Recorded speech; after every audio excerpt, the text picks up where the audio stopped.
Então, a gente vai fazer uma pequena prece para a gente iniciar, rogando a Deus, que é o nosso Pai, um Pai de infinito amor e bondade, Jesus, o nosso mestre querido, nosso modelo e guia, e aos bondosos amigos espirituais que nos protegem, que nos guiam.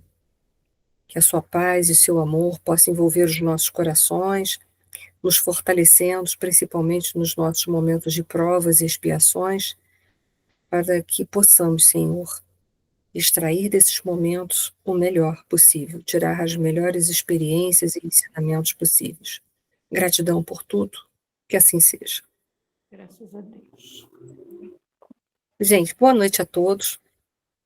Nosso assunto dessa noite é nota de caridade. Então, vamos ver o que a gente... Boa noite a todos que estão chegando aí devagarinho. Vamos ver o que nos Boa aguarda. noite a todos. Boa noite, Maria. Boa noite, Olá. acho que Elisa também entrou. Entrou sim. Vamos ver o que nos aguarda essa noite, esse tema, né? É de Emmanuel, como sempre, Emmanuel fala pouco e diz muito, né? Nota da caridade. É muito justo que possuas um carro próprio, ganhando tempo. O que não é compreensível é que deixes esse ou aquele irmão da tua área de experiência sem sapatos, ferindo os pés. Então, Emmanuel, ele nos chama atenção para aquilo que a gente possui. Que bom que a gente pode ter, mas que a gente não esqueça nunca daqueles que estão na retaguarda, aqueles que estão com uma menor oportunidade diante da vida, que a gente possa compartilhar do pouco daquilo que a gente tem. Então, isso é a caridade. Aliás, a caridade é o amor em ação. Né? E a gente, quando fala desse amor em ação, a gente não está falando do amor que é o sentimento, mas a gente está falando desse outro amor, que é essa ação, né? De ajudar o outro. Porque o amor, sentimento, ele vai sendo construindo ao longo das nossas reencarnações e de uma forma estreita, né? Entre atritos e acertos, a gente vai desenvolvendo o amor com o próximo. Então, ele não está falando desse amor-sentimento, mas sim dessa ação chamada caridade entre nós. Então, para a gente nunca esquecer que aquilo que a gente tem, a gente deve. Tudo aquilo que a gente tem, a gente deve. Eu tenho um corpo, eu devo ele, que eu vou ter que prestar conta dele. Então, se eu tenho um carro, eu vou ter que prestar conta, vou. Então, que a gente nunca esqueça de repartir e compartilhar aquilo que a gente pode ter com aqueles que não podem e que estão vivendo uma vida com maior sacrifício. Então, a primeira chamada do Emmanuel é isso para a gente. Então, vamos lá. Vamos refletindo um pouquinho em cima disso. Claro que a gente vai ter conteúdos ali, quando a gente está falando da caridade, a gente vai estar também falando do progresso individual, do nosso progresso, com consciência coletiva, sem dúvida nenhuma. Porque se a gente evolui de uma forma individual, até porque eu não posso evoluir por vocês e vocês não podem evoluir por mim. Seria bom se alguém pudesse, né? As mães em plantão iam querer evoluir pelos seus filhos, não deixar eles passarem nada, nenhum tipo de aperto, nada, né? A gente deve também procurar ter uma consciência coletiva, fazer por nós, pelo progredirmos interiormente, mas fazermos também pela coletividade. Nós estamos ainda no mundo, por ser um mundo de provas e expiações, nós ainda vivemos num mundo onde o individualismo ainda é bem significativo entre nós. E é por causa desse individualismo que a gente vive dentro de uma paisagem muito agreste ou muito difícil que a gente presencia todos os dias. Então, é um planeta que tem fome, que tem doença, que tem miséria, que tem muita desigualdade social, principalmente. E que a gente só vai exterminar essa paisagem a partir do momento em que a gente pensar num progresso coletivo, ter uma consciência mais abrangente, só dá para ser feliz com o todo. A gente ainda não vive dessa forma, mas quando a gente pensar nos outros, essa paisagem agreste ela vai deixar de existir. Então, é uma proposta da gente crescer sem esquecer quem está ao nosso redor, aliviando os sofrimentos, né? Diminuindo as dificuldades básicas. A gente fica hoje refletindo no século XXI que a gente tem uma tecnologia super avançada, a gente está muito desenvolvido intelectualmente.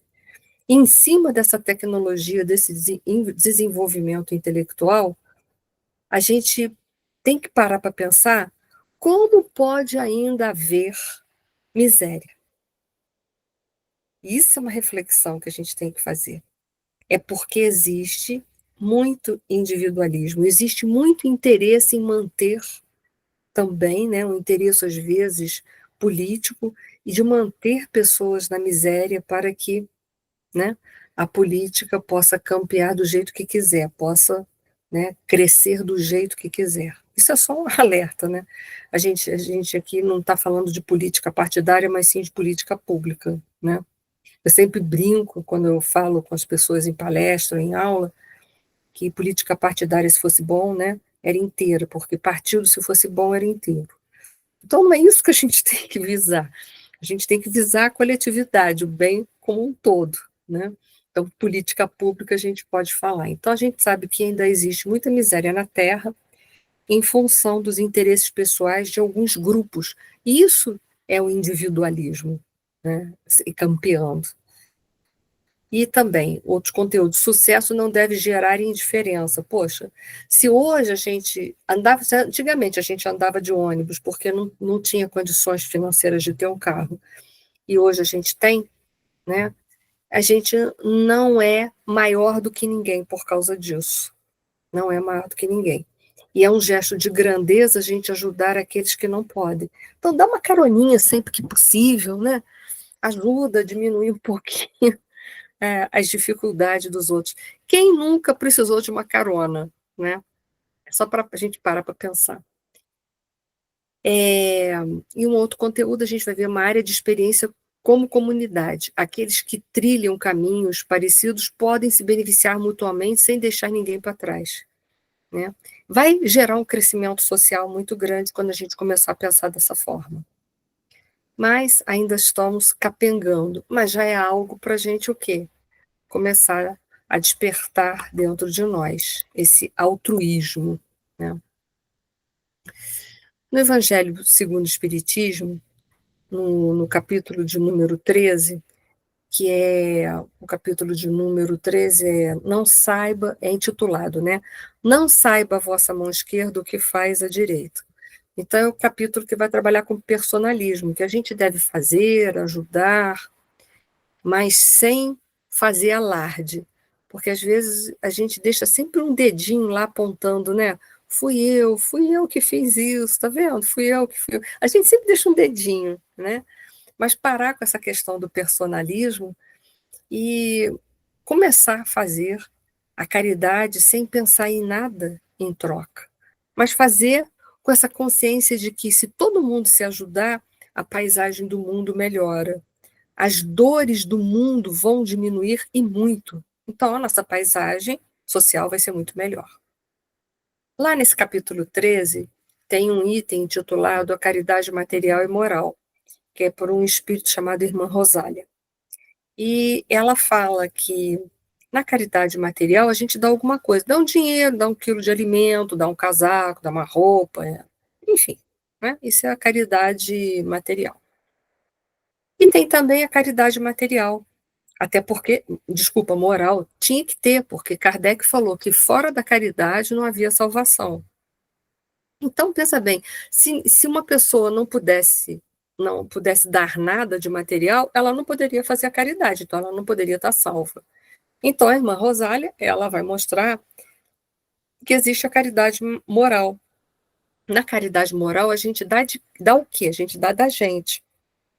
Então, a gente empresta um ouvido, a gente dá um conselho, a gente, enfim, consola para aquelas pessoas que estão num momento difícil. E ela diz que a caridade moral é a mais difícil de ser feita, sem dúvida, né? Porque na moral você vai lá, compra, você às vezes nem entra em contato com quem está precisando, você nem sabe quem recebeu aquilo. Mas na caridade moral, né, a gente tem que ouvir, a gente tem que ter dentro de si algo para ofertar, uma palavra de consolo tem que ter. Como é que eu vou consolar uma pessoa que perdeu alguém se nem eu não me consolei da perda de ninguém? Ou se eu nunca perdi ninguém, o que é difícil, né? Se eu não tenho a aceitação, a resignação dentro de mim, diante da perda de um ente querido, como eu vou ser capaz de consolar aquela pessoa? Eu não vou ter conteúdo. Então, a caridade moral ela é mais difícil, porque a gente tem que desenvolver certas virtudes, ou ter certas experiências e ter desenvolvido algum nível de virtude para poder ofertar para aquele que está ali. Então, ela diz que é a caridade mais difícil de ser feita, sem sombra de dúvida, né? Mas é uma caridade que vai nos promover em muito, porque para eu dar, eu tenho que ter alguma coisa. E na hora de fazer, por exemplo, de dar um consolo a alguém que perdeu um ente querido, eu recebo em muito, porque eu saio mais consolada do que eu já estava antes. Se eu já estava conformada, agora eu estou conformada em meia. Então, é uma via de mão dupla, é um crescimento muito importante. Vamos seguindo lá. No Livro dos Espíritos, Allan Kardec também vai falar sobre a caridade.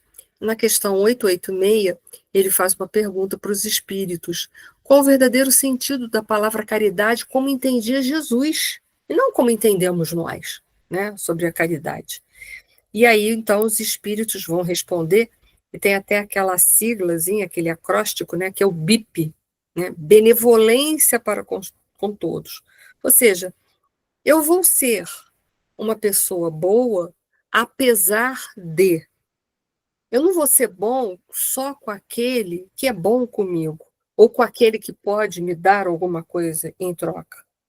Eu vou ser do bem, fazer o bem, porque eu já tenho dentro de mim uma alegria muito grande em praticar o bem, em ser benevolente.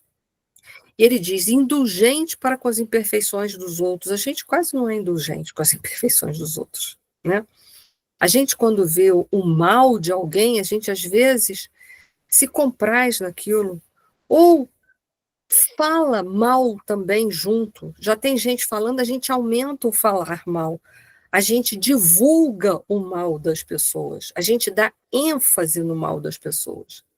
Então, como entendia Jesus, era ser indulgente, estar sempre com as pessoas, mesmo quando elas estão num momento de vício ou de contramão das leis de Deus. Estar com a pessoa, não do lado do mal da pessoa. Porque na indulgência a gente está com a pessoa, mas não está do lado do mal que a pessoa está fazendo. Então, a gente não dá aval ao mal que a pessoa está fazendo. Ou o motivo pelo qual ela está ali naquela situação de penúria, que pode ter sido, por exemplo, algo, um proceder muito ruim que ela teve, por isso, né? Ela infringiu uma lei e está naquela penúria, está naquela situação de dificuldade. Mas na indulgência a gente não divulga o mal, mas sim fica do lado da pessoa, dando força para ela sair daquela situação. E o perdão das ofensas, coisa que a gente também tem muita dificuldade. Que, aliás, a gente não tem que perdoar ninguém. A gente tem que se perdoar, que fomos nós que criamos uma expectativa em torno daquela pessoa. Criamos uma expectativa de que ela seria assim, ou ela seria assada. E quando, então, a pessoa faz algo que está na contramão daquilo que eu criei a expectativa, eu digo que a pessoa me traiu, agiu de má vontade comigo. Mas não foi, eu idealizei uma pessoa que ela nunca foi. Ainda culpo a pessoa por ela não estar de conformidade com os meus ideais. Então, na verdade, há muito mal entendido entre as pessoas porque nós idealizamos as pessoas e não vemos as pessoas como elas são. Aliás, a gente também se idealiza, a gente imagina que a gente é alguma coisa e depois, com o passar do tempo, às vezes a gente cai a ficha e fala, nossa, eu achava que eu era essa pessoa e eu não sou. Quantas vezes na vida a gente se depara com essa situação? Então, o perdão das ofensas que Jesus falava que tinha que ser um perdão infinito para todos e qualquer situação. Porque aí é um ato de misericórdia. Eu também preciso da misericórdia dos outros. Por quê? Porque eu também erro, eu também cometo erros gravíssimos na minha vida. Então, eu necessito do perdão, da misericórdia dos outros. Então, por que não agir da mesma maneira? Então, Jesus, o sentido da caridade a que Jesus dá muita ênfase aqui é da caridade principalmente moral, porque ele fala benevolência para com todos, ser bom, ajudar em todos os sentidos, né? Materialmente e moralmente. A indulgência para com as imperfeições alheias. Ele já está falando mais de uma questão moralizadora. E o perdão das ofensas, novamente, ele está enfocando a caridade moral que a irmã Rosália também fala no Evangelho segundo o Espiritismo. Então, a gente vê o quanto que a caridade ela é abrangente. Ela socorre os que estão em necessidade material, mas socorre os que estão numa necessidade moral. É uma grande lição para a gente. Uma grande lição. Melhor do que falar mal é ajudar a sair da lama, né, gente? E aí existe uma pergunta que já me foi feita até em aula, se a caridade é válida mesmo quando a gente faz por interesse. Será que é válida? Ah, estou fazendo porque, né, a minha mão esquerda nessa hora está sabendo direitinho o que a direita está fazendo. Será que a caridade é válida? E aí a gente tem que se fazer a pergunta, a caridade que eu possa estar executando com interesse, ela ajuda alguém? Uma pergunta, ajuda? E se sim, ajuda? Então ela é válida, né? O Ela Eni, pode falar, Elisa. porque tem muita gente que ajuda os outros por obrigação, Para o quê? por obrigação. Ah, sim, Ela, também tem ela isso. se sente obrigada a fazer aquilo. Então, ela não está pondo amor nenhum, mas ela está ajudando. Ela está Eu acho que assim, é ajudando. melhor fazer por obrigação do que não fazer nada. Eu penso como você, sabe? Porque se ela ajudou alguém de alguma maneira, né? Se ajudou a pessoa a sair de uma dificuldade, seja ela qual for, né? Ou foi uma dificuldade financeira, até uma dificuldade moral, mesmo que ela fez aquilo por obrigação, assim, com o nariz meio torcido, mas ela ajudou? Ajudou. Então, pronto. Não temos que ficar questionando, né? Concordo. Né? Porque senão a gente começa, ninguém vai fazer caridade, porque pensa assim, ah, sei lá, no fundo eu estou fazendo isso aqui porque eu não quero ir para o umbral, né? Que às vezes o espírita tem muito isso, né? A gente ri, mas tem muito isso. Eu vou fazer porque Deus me livre eu para o umbral. Eu me lembro das obras de André Luiz, nossa, ele sofreu 8 anos no umbral, nossa, eu não quero aquilo de jeito nenhum para mim. Mas se a gente ficar esperando não ter interesse nenhum, só quando a gente for espírito puro. Né? E para chegar a ser a condição de espírito puro, Kardec não disse que fora da caridade não havia salvação, não havia transformação, que Emmanuel falava? Emmanuel falava, fora da caridade não há transformação. Então, se ajudou alguém, equacionado. Né? Trabalhe o teu interesse ao longo da sua vida. Pode representar um passo para começarmos a ser uma pessoa altruísta? Pode. Às vezes, no início, a gente está fazendo assim porque quer se livrar do umbral, né? Ah, eu não quero, quando morrer, Deus me livre, passar naquele lugar. Mas, com o passar do tempo, né, essa caridade, ela começa a fazer eu pensar, ser uma pessoa melhor. Pode ser que hoje eu esteja dando só do resto, do excesso da minha mesa, né, daquilo que me sobra. Pode ser que eu esteja fazendo dessa forma. Mas amanhã eu vou vendo a vida de um outro ângulo, através das pessoas que eu ajudei, eu vou vendo a vida de uma outra forma, pelo agradecimento, pela forma com que as pessoas estão mais felizes, bem, né? Quem sabe isso não vai desenvolver em mim um verdadeiro altruísmo? Tem que começar algum dia.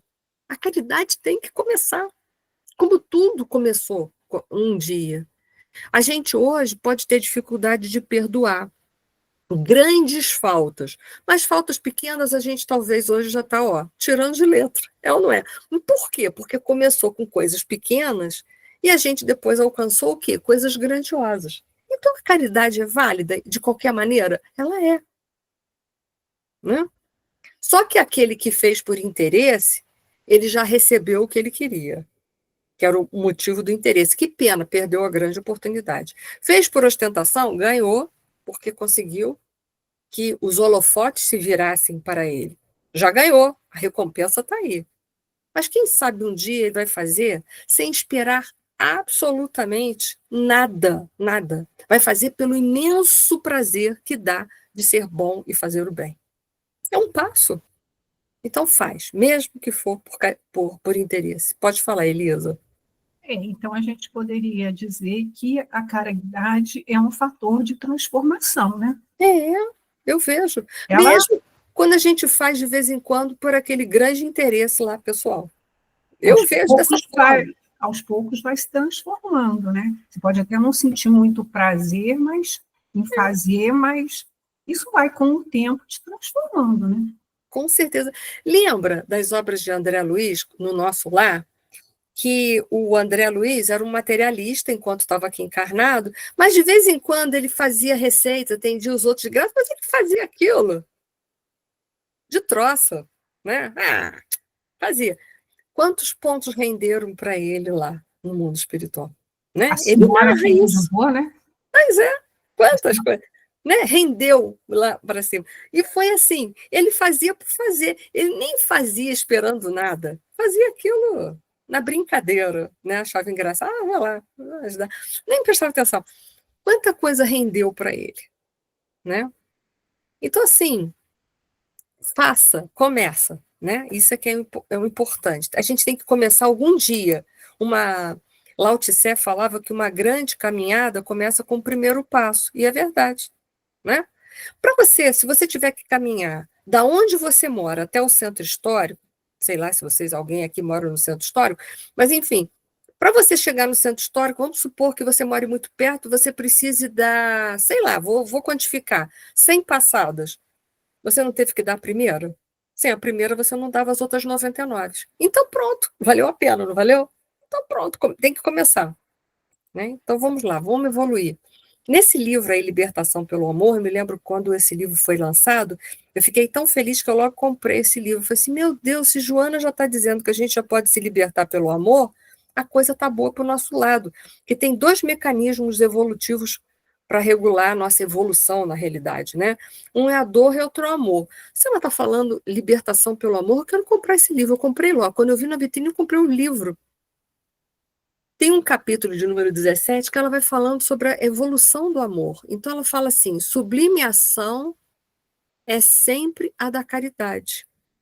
Toda e qualquer atividade que promove e dignifica a criatura humana, né, porque ele dignifica o outro e dignifica a si próprio, é valiosa contribuição em favor do progresso social. E quando eu faço alguma coisa para ajudar o outro, eu estou me dignificando, mesmo que eu não pare para pensar nisso. E eu estou ajudando a dignificar o outro. Então, por isso que eu vejo que vale a pena fazer. Façam a caridade. Eu só vou dar daquela roupinha do meu armário que eu já não ligo muito. Ok, dá da roupinha do armário que você não liga muito. Amanhã, quando você menos esperar, você está tirando a tua melhor roupa porque você sabe que tem alguém que está precisando daquela roupa e você está deixando ela embora sem nenhum apego. As coisas têm que começar um dia. Então, faça. Né? Mesmo que inicialmente, assim, foi meio que na forçação.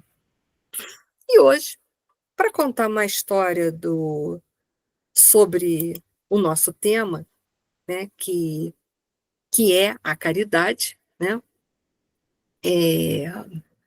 a nota de caridade que o Emmanuel falava, eu vou contar um caso desse livro do Ramiro Gama, que é intitulado Lindos Casos de Chico Xavier. Esse livro é ótimo, fala várias situações de Chico Xavier. E eu escolhi a caridade e a oração. Então vamos ver? É interessante esse livro, né? Falando da caridade, que a caridade é algo sem fronteiras. Então vamos lá. Dizem que no Centro Espírita Luiz Gonzaga, ia seguindo para frente, certa feita, alguns populares chegaram à reunião pedindo socorro para um cego que havia se acidentado. Era um pobre mendigo que andava por ali, e ele era cego, e ele caiu de um viaduto muito alto, lá em Pedro Leopoldo, né? E um viaduto que dava, né, a saída de Pedro Leopoldo para Matosinhos. E ele caiu de uma altura de 4 metros e ele, claro, uma altura dessa, qualquer um de nós se feriria muito. E aí, ele estava muito mal e tudo mais, e Chico, então, alugou um pequeno pardieiro onde o enfermo, então, foi asilado para tratamento médico, foi dada assistência a ele, mas ele precisava ficar num lugar para ser tratado, né? Porque o médico havia receitado medicamentos, curativos e tudo mais, e aquele morador de rua ia precisar agora, não era só mais dos serviços do médico, mas de alguém que desse o remédio para ele e fizesse os curativos, desse comida, ajudasse ele a sair daquela condição de que ele estava ali. E aí o Chico Xavier, ele trabalhava, né, gente? Então, ele podia toda noite, mas de dia ele tinha que trabalhar. Então, isso diz lá que havia, por essa época de 1928, uma pequena folha semanal, um jornal, né, em Pedro Leopoldo. E aí Chico botou uma nota nesse jornal pedindo que alguém pudesse prestar serviço a um pobre morador de rua que era cego durante o dia, porque ele mesmo, durante a noite, ele se responsabilizaria pelo morador de rua, era o cego Cecílio, né? Ele se responsabilizaria. Então, ele só precisava de alguém que pudesse ficar durante o dia. E nessa nota, ele disse que não importava de onde viesse auxílio, podia ser de espíritas, católicos, ateus, fosse quem fosse, que pudesse ajudar. Então, ele precisava de pessoas que durante 6 dias passassem com aquele morador de rua, ajudasse ele para sair daquela condição. E aí apareceu lá umas meretrizes, que eram muito conhecidas na cidade, e falaram assim para Chico: ô Chico, nós lemos lá a tua nota lá no jornal, e nós podemos de dia ficar. Se servir a nossa ajuda, ok, estamos aí. E aí Chico falou, nossa, como não? Claro que sim, minhas irmãs, entre Jesus há de abençoar-lhes essa caridade. E aí todas as noites, quando o Chico chegava lá no final do dia para render as mulheres que ficavam o dia todo, o Chico, então, antes delas sair, o Chico fazia uma prece no pé do enfermo, né? E pedia pelo restabelecimento do Cecílio, que era o morador de rua, pedia por elas, pedia por todo mundo. Então, todos os santos dias, quando o Chico ia render as meretrizes lá, no final do dia, ele fazia dessa forma. Bom, quando o Chico terminou a oração de agradecimento a Jesus, né, quando lá findava lá o último dia de atendimento àquele morador, os 4 choravam. Então, uma das meretrizes disse ao médium, Chico, a prece modificou nossa vida. Estamos a despedir-nos. Mudamos-nos para Belo Horizonte a fim de trabalhar. E uma delas, né, das meretrizes, passou a servir numa tinturaria, desencarnando anos depois. E a outra conquistou o título de enfermeira, vivendo ainda hoje respeitavelmente e muito feliz. Então, é uma lição de vida para a gente. Aquelas meretrizes que provavelmente muitos não tinham indulgência com ela, olha a caridade, muitos não tinham indulgência, muitos não conseguiam perdoá-las pela forma com que elas eram, né? Muitos talvez não conseguiam ser benevolentes para com elas, mas o que elas mostraram? Benevolência, indulgência e perdão dos boatos que falavam sobre ela. Foram lá e se apresentaram para Chico, olha, a gente durante o dia pode, porque elas trabalhavam à noite, né? Durante o dia a gente pode, mas serve, olha a nossa condição. E Chico também agiu da mesma forma com caridade para com aquelas mulheres, usou o BIP, né? Benevolência para com todos, indulgência para com as imperfeições alheias e perdão das ofensas. E aceitou. E como ele todo dia orava, elas ficaram tão envolvidas que mais tarde uma trabalhou na tinturaria até desencarnar e a outra foi ser enfermeira e ajudar os enfermos. Então, gente, fora da caridade não há salvação.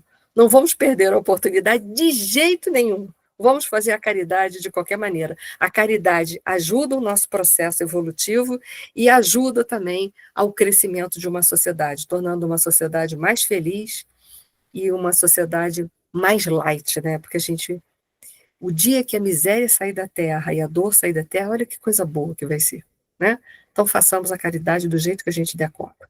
Então, esse era o recado que eu tinha essa noite para vocês. Que a paz de nosso Senhor Jesus Cristo fique sempre entre nós.